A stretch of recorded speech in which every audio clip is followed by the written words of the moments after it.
Nous sommes arrivés à un stage où nous devons passer du plan de la communication au plan de l'information. Afin de bénéficier de l'information, nous devons faire en sorte que nous ne tombions pas dans le piège trop avancé de l'occultisme. Prenons pour cet effet le domaine, par exemple, de l'informatique ou des cerveaux électroniques. Il sera reconnu éventuellement par un certain nombre que les forces de l'involution dirigent le développement de la science sur la Terre dans le domaine de l'électronique, des cerveaux électroniques. Il sera reconnu que sur les plans parallèles, les plans invisibles, des intelligences travaillent de façon de plus en plus subtile, à travers des moyens de plus en plus sophistiqués, à l'évolution et au maintien de leur contrôle sur l'esprit de l'homme.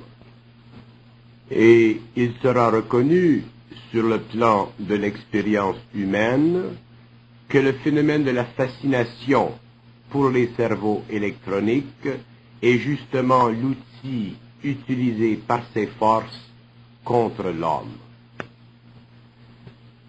Il ne faut pas tomber dans le piège de l'occultisme exagéré, mais il nous faut éventuellement comprendre la nature des activités de ces intelligences qui travaillent sur des plans en dehors des limites spatio-temporelles et qui, à cause de leurs activités, risquent de créer sur le plan matériel une condition technologique à travers laquelle ces forces peuvent, sans que l'homme ne s'en rende compte, étouffer en lui l'intelligence créative afin de le soumettre à une forme d'intelligence mécanisée qui pourrait, avec les années, endommager le pouvoir créatif de l'homme et l'assujettir à une mécanisation des données et de l'information d'où il ne pourrait plus sortir, se libérer, parce que le poids, les conséquences et le très vaste domaine de cette information deviendraient éventuellement pour lui trop onéreux et trop difficile à démolir à cause de son impuissance fondamentale à réaliser les lois de la vie et les lois de l'influence. Les hommes les plus avancés en sensibilité verront clairement, nettement, que le développement de la science d'aujourd'hui vise à restreindre l'homme dans sa capacité créative, vise à amener l'homme à une conjonction entre le pouvoir mécanique régi par les influences subtiles et le pouvoir créatif naissant d'une nouvelle conscience qui ne fait pas partie encore de la conscience humaine et qui fera demain partie de la nouvelle évolution. La science des cerveaux électroniques est régie par des plans qui s'occupent de contrôler de plus en plus l'esprit de l'homme et qui s'occupent aussi de maintenir leur pouvoir à travers la conscience planétaire astrale de l'homme sur la Terre. Et ceci, ce qui est remarquable, toujours à son insu. Le scientiste d'aujourd'hui travaille, malgré lui-même, avec les forces de l'involution. Il n'est pas conscient de l'activité de ces forces parce qu'il n'est pas conscient de la nature des lois de la pensée. Donc, sans s'en rendre compte, il travaille sous l'hégémonie de ces forces et manifeste dans la matière, sous l'infusion de leurs données vibratoirement canalisées à travers ses pensées, une science qui, au lieu de corriger les excès, les amplifie. Il est presque impossible à l'homme aujourd'hui de réaliser qu'une science aussi intéressante, magnifique que celle des cerveaux mécaniques puisse être infusée par des intelligences qui opèrent sur des plans parallèles et dont la fonction jusqu'à la fin du cycle est de chercher à coercer l'esprit de l'homme, à l'emprisonner et à l'empêcher de réaliser qu'au-delà de cette science, il en existe une autre qui soit libre, qui soit totalement créative et qui puisse donner à l'homme toute l'abondance généralement, mondialement nécessaire afin que l'homme vive une civilisation qui fasse partie d'un cycle où le peuple, les masses, toutes les nations puissent être harmonisées et fonctionner à l'intérieur d'une conscience mondiale, politiquement harmonisée, économiquement stabilisée, que nous pouvons appeler l'âge d'or. Il nous est difficile de reconnaître la relation occulte qui existe entre des intelligences évoluant sur des plans parallèles et une technologie savamment organisée par des hommes intelligents, technologie qui fascine les hommes et qui fascine surtout les enfants. Notre science, notre intelligence aujourd'hui est à l'aube de son développement réel. Donc, tout ce qui est occulte, c'est-à-dire voilé, tout ce qui est organisationnel, tout ce qui est de la conjonction, de la relation entre ce que nous appelons les plans invisibles, qui ne sont en fait que des plans parallèles, et la matière, nous ne le voyons pas. Et c'est pourquoi aujourd'hui, la science des cerveaux électroniques est devenue, malgré sa qualité manifestement glorieuse, est devenue un grand danger pour la liberté de l'homme. L'homme découvrira que la technologie merveilleuse d'aujourd'hui est une technologie qui sera de plus en plus utilisée par les forces astrales de la Terre, afin de maintenir le pouvoir d'influence de ces intelligences sur l'esprit de l'homme.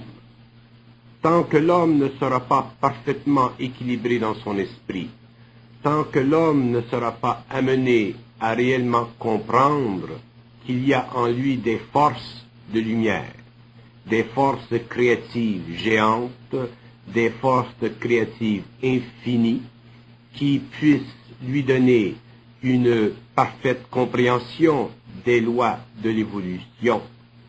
Il sera utilisé à travers une technologie qu'il aimera de plus en plus par d'autres intelligences qui cherchent à maintenir sur la terre le pouvoir de l'ignorance, même si cette ignorance semble être très intelligente.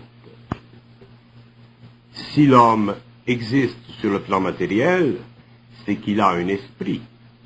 Donc son esprit vient ultérieurement de plans invisibles, de plans parallèles au plan de la matière. Donc, si l'homme n'est pas suffisamment évolué en esprit sur le plan matériel, évidemment que l'homme ou l'esprit de l'homme, aussi sur les plans invisibles, peut avoir une conséquence sur la conscience de l'homme lorsqu'il est dans la matière, puisque l'esprit a et possède le pouvoir sur la matière. Donc, si l'esprit n'est pas créateur, si l'esprit n'est pas libre dans les plans parallèles, cet esprit est retardataire, et c'est cet esprit qui peut facilement influencer l'esprit de l'homme dans la matière et lui faire croire qu'une science telle que celle dont nous parlons puisse être pour lui un panacée, alors qu'en fait, elle peut lui enlever au cours des générations la moindre liberté. La moindre liberté. C'est pourquoi l'homme verra, de par son expérience, qu'avec le temps, cette technologie deviendra de plus en plus puissante, de plus en plus sophistiquée, et que la banque d'informations qui s'étendra dans le monde deviendra pour lui une condition insurmontable. L'homme ne pourra plus, en fait, se séparer de ce qu'il aura créé. Il ne pourra plus être libre de ce qu'il a créé, parce que ce qu'il aura créé aura été rendu, si vous voulez, tellement complexe, tellement énorme, que l'individu ne pourra plus rien faire pour se débarrasser de ce grand monstre, de ce beau monstre qu'est la technologie des cerveaux électroniques. Je disais au début qu'il ne faut pas tomber dans le piège de l'occultisme. Il ne faut pas faire de quelque chose qui ne l'est pas. Nous ne pouvons pas risquer de perdre ce que nous pouvons faire et ce qui peut nous servir. Mais nous devons voir clairement, nous devons comprendre clairement, nous devons sentir parfaitement les dangers qui naissent d'une technologie qui n'est plus contrôlée par l'intelligence créative de l'homme, mais qui est contrôlée par des intelligences à travers le corps de désir de l'homme, à travers l'imagination de l'homme, à travers le goût du pouvoir de l'homme, à travers la recherche de la standardisation de tout ce qui, sur le plan matériel, puisse servir l'homme. Ce sera sous le prétexte de l'organisation des données, sous le prétexte de la nécessité, sous le prétexte du besoin d'organiser, de centraliser les informations que l'homme se fera prendre. Ce sera ce prétexte mis dans son cerveau, sans qu'il ne s'en rende compte, que l'homme donnera à la science des cerveaux électroniques le pouvoir de contrôler l'évolution mécanique, l'évolution politique, économique, sociale d'une grande masse d'êtres humains, ce qui amènera l'humanité éventuellement à un conflit interne entre l'homme, l'individu et la grosse machine créée par une élite scientifique, financée par une élite financière, pour le contrôle, en apparence bénéfique, de toute la gestion des affaires de l'humanité. Il ne faut pas se jeter la poudre aux yeux. Il ne faut pas demeurer ignorant. Il ne faut pas être imperméable à ce que nous sentons. Nous devons ajuster notre intelligence à nos besoins et non laisser nos besoins flirter avec des influences astrales qui, naturellement, à leur façon, chercheront à remplir nos besoins, mais au prix de perdre notre liberté, de perdre le contrôle de notre activité humaine à cause d'une technologie qui sera pour nous trop grande, trop puissante, trop vaste et éventuellement incontrôlable. Là où aujourd'hui beaucoup d'hommes croient que la technologie sera le panacée, sera la clé à l'évolution de notre civilisation, un certain nombre d'hommes, les plus évolués en intelligence intérieure, réaliseront qu'effectivement la technologie, la science des cerveaux électroniques, lorsqu'elle sera poussée à un très haut niveau de programmation, sera le signe avant-coureur de la fin du cycle. Ce sera le signe qui permettra à l'homme de réaliser qu'effectivement, il a atteint sur le plan de la science mécanique les limites que lui peut subir, que lui peut souffrir avant de perdre totalement sa liberté. Et c'est alors qu'un certain nombre de personnes dans le monde réaliseront que le cerveau électronique, cette machine, fait partie des agissements à travers le cerveau humain, de forces qui évoluent dans des mondes parallèles et auxquels nous pouvons donner le terme des intelligences lucifériennes. Donc, si l'homme, un jour, réalise que sa technologie est le produit subtil d'une influence luciférienne, il sera obligé de se réaviser, de reprendre le contrôle de sa science et de réorganiser sa science en fonction de ses besoins réels, en fonction de son bien-être réel, et non pour le bénéfice du contrôle et de l'emprisonnement de l'humanité. Ce n'est pas le cerveau mécanique en lui-même qui est le danger pour l'homme. C'est l'attitude de l'homme vis-à-vis cette machine. C'est l'attitude des gouvernements, des organisations, des grands pouvoirs vis-à-vis cette machine. Et c'est l'attitude de l'homme qui deviendra le prix qu'il devra payer pour avoir mis sur le marché une mécanique qu'il ne peut plus contrôler. C'est là que le danger réside. C'est dans l'attitude humaine, foncièrement enracinée dans une conscience astrale inférieure, assujettie à des données, à des impulsions, à des influences très subtiles et très occultes, que l'homme verra le danger de sa technologie. Lorsque cette science des cerveaux mécaniques aura atteint son point d'évolution maximal, lorsque les cerveaux seront intelligents, lorsque la nouvelle génération de ces cerveaux intelligents sera sur le marché, c'est à ce moment-là que l'homme aura atteint la limite de sa folie scientifique. C'est à ce moment-là que l'homme réalisera la puissance de la conscience antichristique sur la terre. C'est à ce moment-là que l'homme verra qu'effectivement sa science avait le pouvoir de le détruire et que cette science, afin de ne pas détruire l'humanité, doit être remplacée par une autre science.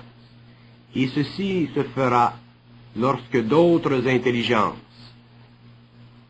créatives, amicales à l'homme, viendront vers l'homme pour l'aider à construire une science suffisamment puissante, suffisamment intelligente et lumineuse pour neutraliser le pouvoir de la science ancienne, cette science qui avait été contrôlée dans son évolution, dans son perfectionnement, par des forces, des intelligences anti-hommes.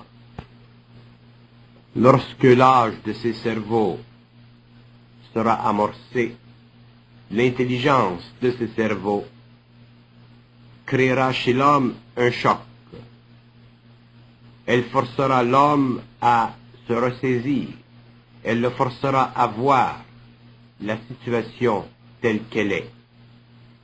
L'homme verra que l'intelligence de ces machines est devenue pour lui un piège, qu'elle est devenue pour lui une forme d'hypnose, neutralisant ainsi la créativité de son mental et permettant en même temps que sa conscience mentale astralisée, c'est-à-dire sa conscience inférieure, sa conscience ignorante, soit sous le contrôle, sous l'emprise de forces qu'il ne pourra plus, de par lui-même, neutraliser. L'homme sera à ce moment-là conscient d'une très grande transformation psychologique. Il verra que sur le plan de son individualité, il se fera une perte d'énergie. L'homme sentira en tant qu'individu qu'il est dépassé. Et c'est ce dépassement qui sera le signe du besoin d'un très grand renouveau dans la conscience de l'homme, dans l'allure de sa civilisation et dans la relation entre sa technologie et son bien-être personnel. Déjà, des signes concrets de l'influence ou de l'utilisation de notre technologie par des forces de basse évolution témoignent du pouvoir d'influence de ces forces sur notre planète. Regardez le cas de ces disques, de cette musique aux États-Unis où il a été remarqué, observé que des incantations de magie noire, incantations sataniques, sont dirigées vers une population de jeunes qui n'ont pas encore la maturité, la suffisance mentale pour pouvoir discerner les influences créatives et les influences maléfiques qui naissent du pouvoir et du contrôle des forces qui évoluent sur les plans parallèles. Donc, si à travers notre musique, qui devient de plus en plus, elle aussi, le produit de l'agencement entre la nouvelle technologie et l'homme, si à travers cette musique, les forces sataniques peuvent exercer leur influence sur l'homme, imaginez-vous comment et jusqu'à quel point ces forces peuvent encore plus subtilement utiliser le cerveau électronique pour barrer à tout jamais sur la Terre le pouvoir de reconnaissance chez l'homme de son individualité, de sa liberté et de sa conscience créative. Nous sommes toujours surpris lorsqu'il nous est dit que telle chose ou telle chose se produit dans le monde, parce que nous ne la comprenons pas, nous ne la voyons pas, nous ne la percevons pas. Mais avec le temps, cette chose devient de plus en plus puissante, elle décuple et éventuellement elle prend racine dans la terre de l'homme et elle produit ses ravages. Ce fut le cas avec Hitler, ce fut le cas avec Mussolini, ce fut le cas avec tous les hommes, toutes les forces qui dans le passé ont essayé de truquer l'esprit humain.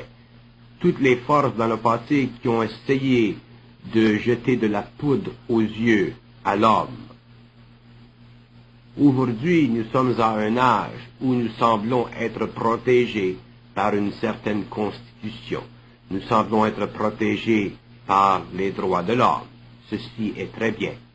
Ceci est merveilleux même. Mais lorsque les forces ne peuvent plus passer par un canal elles ont le pouvoir d'en ouvrir un autre. Et l'homme, lui, croyant que tout est bien, repose sur son oreiller et manque de voir que les forces négatives, que les forces retardataires de l'évolution sont toujours en œuvre. Et plus l'homme semble prendre du pouvoir créatif, plus l'homme semble vivre du pouvoir créatif, plus en même temps il y a d'autres avenues créées contre lui pour qu'il puisse éventuellement être de plus en plus contrôlé par ses forces, de façon subversive et de façon occulte, c'est-à-dire voilée, incompréhensible, suprarationnelle, irrationnelle. Mais il y a des hommes sur la terre qui voient, il y a des hommes sur la terre qui sentent, il y a des hommes sur la terre qui savent, et ce sont ces hommes qui sont probablement les premiers à pouvoir ériger, lancer l'appel à l'ouverture d'esprit, l'appel à l'ouverture de la conscience, afin que l'humanité soit protégée de ce fléau. L'homme croira que les machines qu'il construit sont le produit de sa grande intelligence. Il sera enchanté par cette technologie. Et c'est justement cet enchantement avec cette technologie qui sera son piège.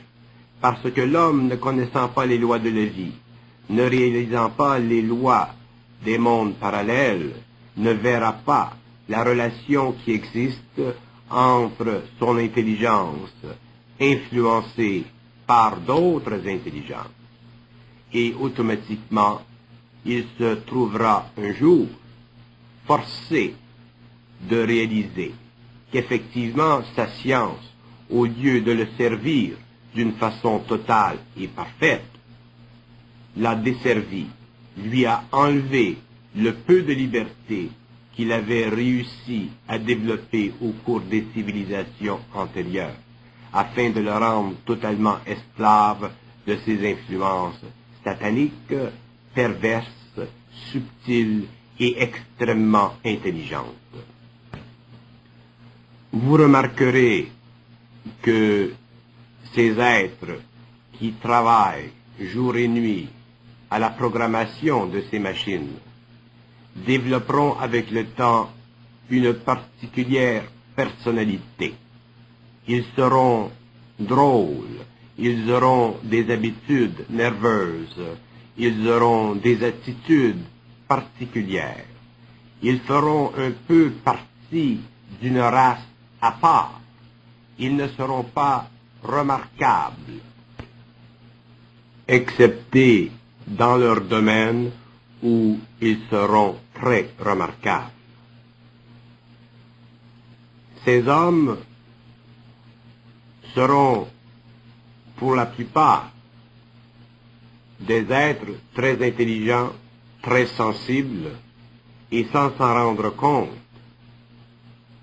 seront très facilement influençables par la voie de leur conscience astrale, par ces forces qui s'occupent d'influencer l'homme et de retarder le développement de sa conscience créative.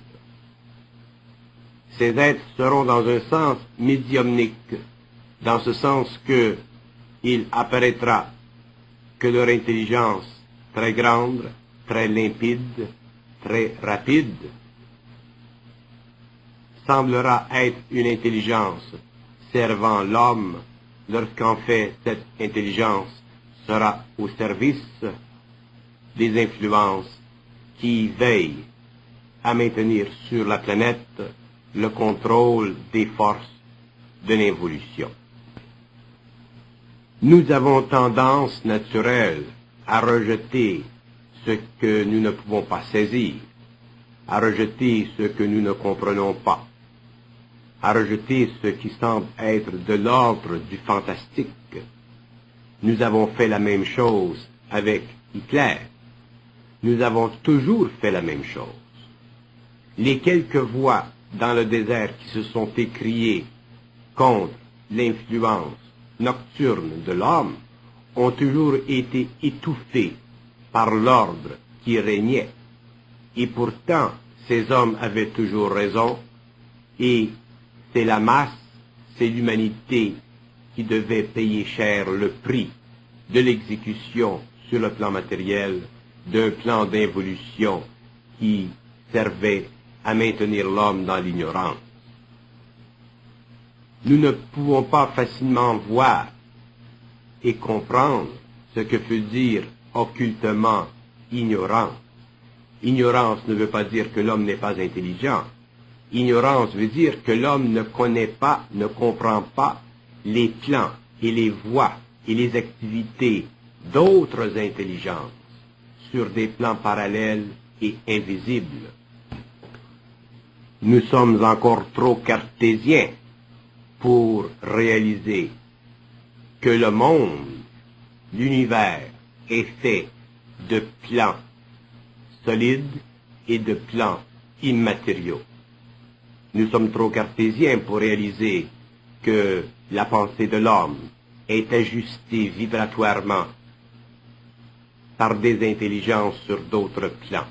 Nous croyons que l'homme est un être qui pense par lui seul. Nous croyons que l'homme est un être qui se suffit à lui-même sur le plan psychologique. Nous ne comprenons pas, nous n'avons aucune idée de l'organisation invisible de l'homme et de la vie. C'est pourquoi la science des cerveaux électroniques doit être comprise, elle doit être vue et réalisée selon une intelligence créative, selon une intelligence qui n'a pas peur de voir les dimensions possibles et imaginables de l'influence astrale contre l'homme. Il ne faut pas que l'homme attende à la dernière minute, mais malheureusement, l'homme devra attendre à la dernière minute, parce que l'homme est trop aveuglé par sa science, il est trop fasciné par la technologie, et il ne se rend pas compte que la fascination est l'enfant de la terreur. Nous pouvons faire une étude comparative entre deux technologies. Par exemple, regardons la télévision. La télévision est un outil, le produit d'une science technologique qui aide l'homme. Elle diffuse dans le monde les événements marquants de l'humanité. Elle fait partie de l'extension sociale de la conscience humaine mondiale. C'est un objet, un outil qui ne rend pas l'homme prisonnier. L'homme peut l'éteindre, il peut s'en servir ou la foutre aux poubelles, selon son cas. Tandis que dans le cas des cerveaux électroniques, ces machines deviennent de plus en plus puissantes. Avec le temps, elles pénètrent dans tous les domaines de l'information. Avec le temps, elles servent à tous les niveaux de la société l'information. Et l'homme ne peut plus l'éteindre. Il ne peut plus la mettre de côté, cette technologie. Elle est là. Elle est fixée dans le temps et dans l'espace. Elle fait partie de l'organisation sociale de l'homme. Elle n'est plus, cette technologie, utilisée pour le bien-être personnel de l'individu. Elle est utilisée pour la fécondité de l'activité sociale dirigée par des influences qui sont d'un autre ordre, des influences qui sont en dehors du contrôle de l'homme. Là où la télévision devient de plus en plus perfectionnée, là où elle donne à l'homme une image de plus en plus réelle, de plus en plus claire, de plus en plus belle, le cerveau électronique, lui, devient un outil qui devient de plus en plus puissant et de plus en plus incontrôlable. Donc, il est très important pour l'homme de comprendre la valeur relative de deux technologies, de voir, de savoir, de sentir et d'admettre le danger lorsqu'il y a danger et le bénéfice lorsqu'il y a bénéfice. L'homme doit comprendre l'effet sur son cerveau de la technologie. Il doit comprendre que chaque technologie amène dans sa civilisation soit un bien-être, un bénéfice ou un danger.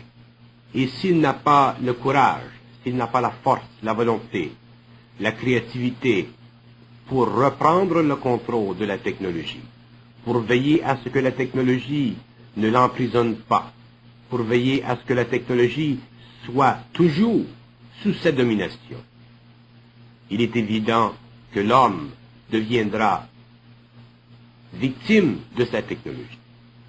Et dans le domaine aujourd'hui de l'armement, dans le domaine de la guerre, le cerveau électronique devient l'extension mécanique puissante de toutes les machinations invisibles de l'esprit des ténèbres contre l'esprit de l'homme. Nous sommes des enfants. Les hommes sont des enfants. Les hommes n'ont pas la maturité, les hommes n'ont pas la connaissance, les hommes n'ont pas le savoir. Les hommes sont au début de l'évolution de l'intelligence créative. Ils sont à l'aube d'un nouveau cycle d'évolution. Mais ils sont suffisamment intelligents dans le mental. Ils sont suffisamment intelligents dans l'activité rationnelle de leur science pour bien servir des forces dont ils ne connaissent pas l'existence, dont ils ne connaissent pas le pouvoir, dont ils ne réalisent pas la puissance. Les cerveaux électroniques, quelle que soit leur dimensionnalité, quel que soit leur ordre, quel que soit leur perfectionnement, doivent être compris sur le plan des conséquences. Lorsque l'homme met sur le marché mondial une organisation si vaste de mémoire, il doit en contrôler l'évolution, il doit en contrôler l'activité, il doit en régir la mécanicité. Sinon, ces machines deviendront de plus en plus subtiles, de plus en plus sophistiquées. Et l'homme, à un certain moment donné, deviendra la victime de sa propre création. Il ne s'agit pas de blâmer l'homme, sa technologie. Il s'agit de lui faire comprendre que sa technologie peut facilement être utilisée contre lui à cause de ses attitudes ignorantes. L'homme est un être qui peut facilement violer les lois de la vie, ignoramment les violer, ces lois de la vie, pour des raisons purement d'ordre matériel, égoïste. Ce n'est pas que l'homme est en lui-même mauvais, c'est que l'homme peut facilement devenir mauvais, non pas parce qu'il le veut, mais parce qu'il est ignorant des lois de la vie, il est ignorant des lois qui régissent l'évolution des planètes et des systèmes. Et tout ceci parce qu'il est naïf, il ne connaît pas les lois des mondes invisibles, parce qu'il n'est pas totalement dans son intelligence créative, il n'est que partiellement dans cette intelligence. Et sa subjectivité, ses passions peuvent facilement l'éblouir, peuvent facilement neutraliser cette intelligence créative et le rendre esclave de ce qu'il met à sa disposition. Et c'est précisément à ce point qu'il se met en danger, qu'il tombe en pamoison, qu'il devient fasciné par ce qu'il crée, par ce qu'il génère. Il est là son danger. La science des cerveaux électroniques est à ses débuts. Et l'homme, naturellement, est fasciné, comme un enfant. Mais viendra le jour où cette science sera tellement avancée, tellement créative, et coïncidera tellement avec son mental, que l'homme regardera derrière lui, regardera la vieille histoire des cerveaux mécaniques du XXe siècle avec dédain. Car au lieu de lui donner l'avantage d'une intelligence créative coïncidant avec son mental, selon des lois qui lui seront connues en temps et lieu, ces machines, ces monstres, lui auront donné le désavantage de supporter le poids d'une mémoire très vaste qu'il ne pouvait plus contrôler et dont il devait inévitablement devenir l'esclave.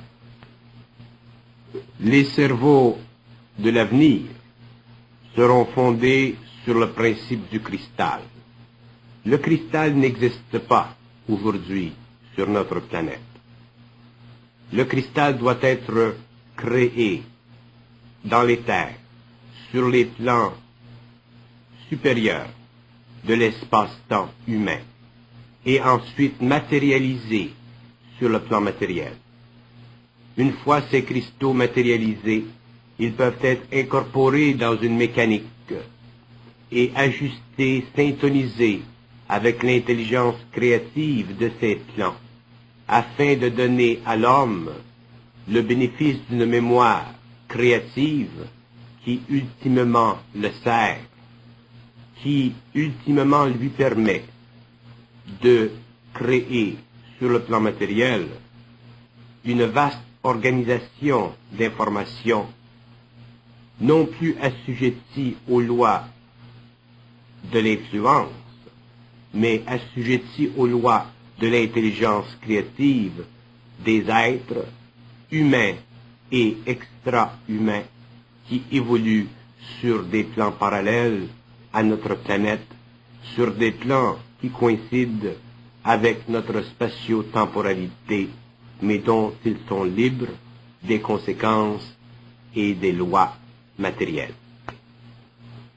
Ainsi que la psychologie fait partie de la dernière évolution mentale de l'homme sur le plan de la compréhension des lois de son esprit, et que cette psychologie aujourd'hui embryonnaire sera remplacée par une autre psychologie à la fin du cycle, ainsi la science des cerveaux mécaniques d'aujourd'hui est embryonnaire et sera remplacée par une autre science beaucoup plus avancée qui coïncidera avec une nouvelle évolution de la pensée créative de l'homme, une nouvelle relation entre l'homme dans la matière et l'homme dans l'invisible.